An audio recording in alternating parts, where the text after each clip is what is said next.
এক মুঠো রোদ্দুর যে গানটার কথা বললেন, এটা আমার বাসাতে কতবার শোনা হয়েছে আই ডোন্ট নো।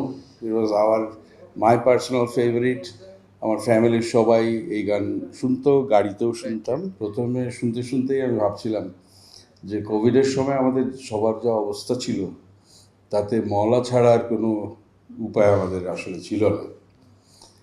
তো ও যে চিন্তাটা করেছে, এই চিন্তাটা অ্যাকচুয়ালি আমার মনে হয় আমাদের সবার হয়ে একই চিন্তা করেছে, এবং গানটা ওর পরপরই রিলিজ হলে আরও খুশি হতাম।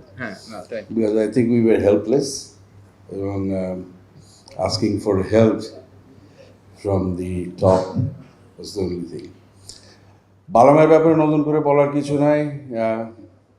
ওয়ারফেজে ছিল, শুনছি গান, he was absolutely fantastic singer. But ওর সোলো অ্যালবামটা, যে এক মুঠো রোদ্দুর যে গানটার কথা বললেন, এটা আমার বাসাতে কতবার শোনা হয়েছে I don't know. It was my personal favourite. আমার ফ্যামিলির সবাই এই গান শুনতো, গাড়িতেও শুনতাম।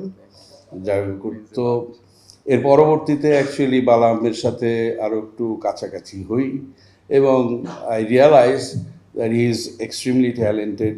এবং ওর আরেকটা ভালো দিক হচ্ছে যে ও গান ক্রিয়েট করতে পারে। So I have no doubt যে আজকে যে গানটা রিলিজ হবে, that will be another milestone for him. আর একটা ব্যাপার যেটা জানলাম নিউটনের বদলতে, সেটা হচ্ছে না, অংশুর বদলতে, সেটা হচ্ছে যে he did his own costume. So আমাদের মেল পারফর্মার্স যাদের কস্টিউম